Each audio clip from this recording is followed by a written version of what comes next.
sejahtera untuk kita semuanya. Selamat pagi saya ucapkan untuk Bapak dosen pengampu Bapak Miftahul Ulum STHI MPD, dan selamat pagi juga untuk teman-teman kelas 21 AK2. Kami dari kelompok 1 yang beranggotakan 5 orang, yakni Fadia Breska, NIM 30 12 11 10 37, Dina Kara Anjani 30 12 11 10 47, Ilham Fadilah 30 12 11 10 48, saya sendiri Nur Husnul Khotimah 30 12 11 10 50, dan Gendra Pratio 30 12 11 10 64. Kami ingin mempresentasikan tugas makalah agama Islam yang bertema keberagaman Islam dan membangun persatuan umat dalam keberagaman. Adapun subbahasan yang akan kami bahas nanti, yakni yang pertama, pengertian persatuan dan keberagaman. Yang kedua, menelusuri konsep keberagaman Islam dan membangun persatuan umat dalam keberagaman. Yang ketiga, menanya tentang konsep keberagaman Islam dan membangun persatuan umat dalam keberagaman. Yang keempat, membangun argumen tentang konsep keberagaman Islam dan membangun persatuan umat dalam keberagaman. Yang kelima, sikap dalam membangun persatuan umat dari banyaknya keberagaman yang ada. Yang keenam, penutup. Pengertian persatuan dan keberagaman. Persatuan dalam ajaran Islam secara umum disebut ikhwan, yaitu persaudaraan. Ya, secara umum, ukhuwah Islamiyah yaitu persaudaraan dalam Islam, saudara sesama umat Islam, atau juga kumpulan individu manusia yang bersatu atau menjadi satu. Jelas bahwa persaudaraan menyebabkan orang dapat berbuat damai, dan dengan perdamaian maka persatuan dan kesatuan umat bisa dapat diwujudkan. Tanpa persatuan, orang akan mudah bertindak semena-mena terhadap sesama, bahkan terhadap yang seagama sekalipun. Keberagaman atau diversity semula dipergunakan dalam pengertian secara umum sebagai pernyataan bervariasi. Namun, keberagaman kemudian berkembang dan digunakan untuk menjelaskan terdapatnya variasi di tempat pekerjaan, karena dalam suatu organisasi terdapat orang dengan berbagai latar belakang dan budaya. Menurut pendapat Frederick A. Miller dan Judith Hackard, berpendapat bahwa keberagaman merupakan tentang identitas sosial kelompok yang meliputi suatu organisasi. Mereka menyatakan pula bahwa terminologi keberagaman atau diversity sering disalah dipergunakan dengan saling mempertukar dengan pengertian affirmative action, equal employment, opportunity, dan inclusion, karena masing-masing mempunyai makna sendiri yang unik. Lebih lanjut, menurut Roosevelt Thomas Jr. menyatakan bahwa keberagaman tenaga kerja dapat terjadi dalam berbagai cara, tidak hanya berupa ras dan gender, tetapi juga umur, orientasi seksual, latar belakang pendidikan, dan asal geografis. Selanjutnya ditekankan bahwa sebuah organisasi dapat mengalami kekurangan dengan keberagaman demografis, tenaga kerja, dan bahkan terdapat keberagaman lain dalam bentuk keberagaman fungsional, produk, pelanggan, dan akuisisi atau merger. Dengan demikian, keberagaman juga dilihat dari aspek organisasional. Dari uraian tersebut di atas, tampak bahwa cara para ahli mengungkapkan pengertian keberagaman sangat bervariasi. Namun, menunjukkan adanya persamaan, keberagaman menyangkut aspek yang sangat luas, dapat dilihat dari tingkatannya dan faktor yang mempengaruhinya. Keberagaman dapat terjadi pada tingkat individu, kelompok, organisasi, komunitas, dan masyarakat. Keberagaman juga dapat dipengaruhi oleh latar belakang demografis dan budaya sumber daya manusia, kondisi lingkungan internal tempat kerja, dan kondisi eksternal masyarakat. Oke, saya akan melanjutkan penjelasan dari teman saya sebelumnya mengenai menelusuri konsep keberagaman Islam dan membangun persatuan umat dalam keberagaman. Basam Tibi menyebut Islam Wahyu sebagai models for reality dan Islam historis sebagai models of reality. Bila pada model pertama Islam berisi daftar sejumlah doktrin dan dogma, maka Islam pada model kedua berisi kotak-kotak multikultural yang menunjukkan realitas religio-kultural yang penuh dengan keberagaman. 8 kotak wilayah sebagai cultural domains berikut menggambarkan wilayah yang disebut realms of Islam. Di antaranya ada Arab, Persia, Turki, anak benua India, Indo-Melayu, Sudanic of Africa, Sino-Islamic, dan Western Hemisphere.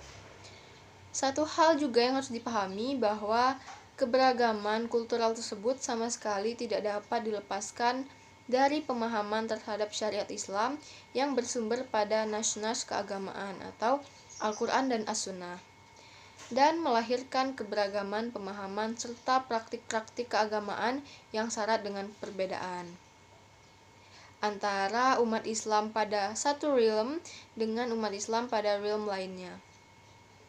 Dengan kata lain, secara religio-kultural, pada diri Islam historis tidak hanya dijumpai keberagaman yang disebut multikultural, namun juga didapati keberagaman yang disebut multi-syariat. Namun, kenyataannya, dalam waktu yang sangat panjang, keberagaman kultural dan syariat tersebut telah melahirkan berbagai konflik keumatan dan kemasyarakatan yang tak mudah diselesaikan. Lebih ironis lagi, berbagai bentuk khalifiyah dan konflik tersebut termasuk di Indonesia justru memperoleh penguatan dari dan dalam proses inkulturasi dan sosialisasi melalui kegiatan politik, pendidikan, sosial keagamaan, serta sosial budaya. Nah, umat Islam sebagai umat beragama lainnya yang telah dahulu lahir terdiri dari beragam mazhab dan keyakinan religius. Sebagai contoh di Indonesia ada Nahdlatul Ulama atau NU dan Muhammadiyah. Kedua itu merupakan dua organisasi kemasyarakatan atau ormas Islam terbesar yang memiliki corak khas dalam keyakinan religiusnya. Sebelumnya, perkenalkan nama saya Fadia Breska. Di sini saya akan menjelaskan tentang membangun argumen tentang konsep keberagaman Islam dan membangun persatuan umat dalam keberagaman.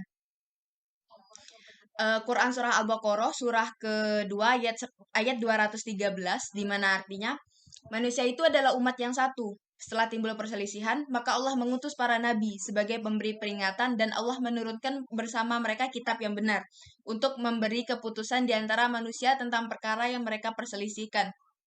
Tidaklah berselisih tentang kitab itu, melainkan orang yang telah didatangkan kepada mereka kitab, yaitu setelah datang kepada mereka keterangan-keterangan yang nyata, karena dengki antara mereka sendiri. Maka Allah memberi petunjuk orang-orang yang beriman kepada kebenaran tentang hal-hal yang mereka perselisihkan itu dengan kehendaknya, dan Allah selalu memberi petunjuk orang yang dikehendakinya kepada jalan yang lurus. Maksud dari ayat tersebut yaitu pada saat manusia dibimbing oleh seorang nabi, maka manusia itu, yakni manusia yang dibimbing oleh nabi adalah satu umat. Setelah nabi wafat, umat menjadi terpecah belah ke dalam beberapa golongan agama, mazhab, dan keyakinan religius. Kemudian Allah mendatangkan lagi nabi lain dengan tujuan untuk memberi petunjuk tentang agama yang benar. Umat yang menghendaki hidayah akan beriman kepada nabi atau rasul yang baru, atau pengganti nabi atau rasul sebelumnya. Namun kebanyakan manusia malah iri dengan nabi atau rasul yang baru, dengan alasan bahwa nabi atau rasul pengganti sebelumnya itu bukan mereka atau dari kalangan mereka. Watak mereka persis iblis yang enggan sujud atau taat kepada Nabi Adam. Mereka malah menciptakan agama, mazhab, dan keyakinan religius yang berbeda. Demikianlah setiap seorang nabi atau rasul wafat, umat manusia terpecah belah ke dalam beberapa agama, mazhab, dan keyakinan religius. Oleh karena itu, seiring dengan bergesernya zaman, maka semakin banyaklah agama, mazhab, dan keyakinan religius. Ada 3 pandangan para imam mazhab, yaitu yang pertama, umat Islam harus bersikap kritis, yakni menjadikan Al-Quran dan As-Sunnah Nabi sebagai referensi umat dalam beragama. Yang kedua, umat Islam boleh menjadikan fatwa imam atau mazhab sebagai referensi dalam beragama, sepanjang fatwa imam itu tidak bertentangan dengan Al-Quran dan As-Sunnah Nabi Muhammad. Dan yang ketiga, umat Islam tidak boleh menyalahkan mazhab dan keyakinan religius yang berbeda, sepanjang mazhab dan keyakinan religius itu bersumber dari Al-Quran dan As-Sunnah Nabi Muhammad. Atas dasar pertimbangan inilah, maka 9 ukhuwah Islamiyah perlu terus diperjuangkan agar kaum muslimin menjadi satu umat yang sangat kuat. Sekian presentasi dari saya, selanjutnya akan dilanjutkan oleh teman saya. Menanya tentang konsep keberagaman Islam dan membangun persatuan umat dalam keberagaman. Pada masa awal berdirinya Muhammadiyah dituding membuat keresahan di tengah-tengah masyarakat muslim. Muhammadiyah pada saat itu mengampanyekan pemberantasan TBC, yakni tahayul, bid'ah, dan khurafat.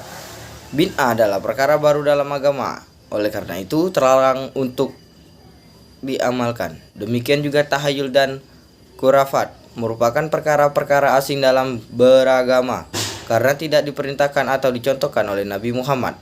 Perkara-perkara agama yang dituding TBC cukup banyak, antara lain ziarah kubur, tahlil kematian 7 hari sampai ke 40 hari dan ke 100 hari.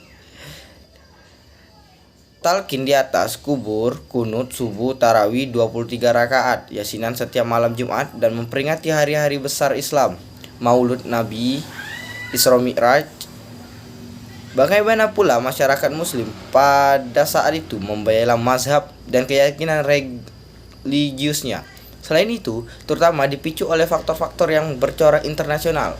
Kaum muslim yang memiliki mazhab dan keyakinan religius yang sama kemudian mendirikan organisasi Islam, yakni NU.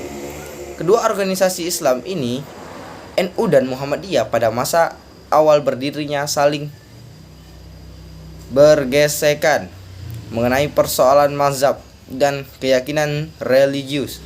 Akhirnya di antara NU dan Muhammadiyah terjadi semacam kesalahpahaman tentang perlunya ukhuwah Islamiyah. Keberhasilan revolusi Islam Iran 1979, pimpinan Ayatullah Khomeini menggulingkan Syekh Reza Pahlavi yang korup dan otoriter, memicu kebangkitan Islam dan di pelbagai belahan dunia, termasuk Indonesia. Kebetulan bangsa Iran bermazhab Syiah. Sebagian bangsa Indonesia bermazhab Sunni. Revolusi Islam Iran adalah dipelajarinya mazhab Syiah di berbagai belahan dunia Islam, termasuk di Indonesia. Banyak cendekiawan dan mahasiswa muslim tertarik dengan mazhab Syiah. Bagaimana mereka bahkan beralih mazhab menjadi Syiah melihat beragamnya mazhab di keyakinan religius. Sebagian ulama dan cendekiawan muslim menggagas ukhuwah Islamiyah, persaudaraan muslim. Jika diringkas, ada 3 model ukhuwah Islamiyah yang digagas dan diperjuangkan oleh kaum muslimin Indonesia, yakni 1. Ukhuwah Islamiyah terbatas dalam rumpun Islam Sunni, NU, Muhammadiyah, Persis, dan Islam Sunni lainnya. 2. Ukhuwah Islamiyah lebih luas hingga mencakup Islam Syiah. Dan 3. Ukhuwah Islamiyah lebih luas lagi hingga mencakup Ahmadiyah dan Islam liberal. Terima kasih. Apa yang harus kita lakukan untuk membangun persatuan umat dan banyaknya keberagaman yang ada? Dalam kaitannya dengan agama Islam, merupakan petunjuk bagi manusia menuju jalan yang benar dan sesuai dengan ajaran dan tuntunan kitab suci Al-Quran yang telah diajarkan oleh Nabi Muhammad SAW. Ajaran Islam ini mengutamakan persaudaraan ataupun ukhuwah dalam menyikapi keberagaman. Istilah ukhuwah dijelaskan dalam Quran Surat Al-Hujurat nomor surat 49 ayat 10. Islam memberikan beberapa prinsip dasar dalam menyikapi dan memahami pluralisme ini. Yang pertama itu prinsip keberagaman yang lapang. Di sini kita bisa maka di sini dapat dijelaskan bahwa kelapangan dalam mencapai kebenaran ini dikatakan sebagai makna terdalam dalam kisah itu sendiri. Dan sesungguhnya sebaik-baik agama di sisi Allah adalah semangat mencari kebenaran yang lapang. Kedua, keadilan yang objektif. Yang ketiga, menjauhi kekerasan dalam berinteraksi dengan pemeluk agama lain, termasuk ketika melakukan dakwah. Dalam berdakwah, kita harus mengutamakan dialog, kebijaksanaan, dan cara argumentatif lainnya. Tiap agama logikanya sendiri dalam memahami Tuhan dan firman-Nya. Kedua, dialog bukanlah dimaksudkan untuk saling menyerang, tetapi adalah upaya untuk mencapai kesepahaman dan mempertahankan keyakinan kita. Kemudian yang keempat, menjadikan keberagaman agama tersebut sebagai kompetisi positif dalam kebaikan. Kalau keempat prinsip ini bisa kita pegang, insya Allah akan tercipta hubungan yang lebih harmonis antar umat beragama. Hubungan yang dilandasi oleh sikap saling menghargai, menghormati, dan saling membantu satu sama lain sehingga terciptanya kehidupan sosial yang lebih harmonis. Kehadiran agama, khususnya agama Islam, tidak lagi menjadi momok bagi kemanusiaan, tetapi malah menjadi rahmat bagi keberadaan tidak hanya manusia, tetapi sekaligus alam semesta ini. Manusia terbaik adalah manusia bermanfaat terhadap sesamanya.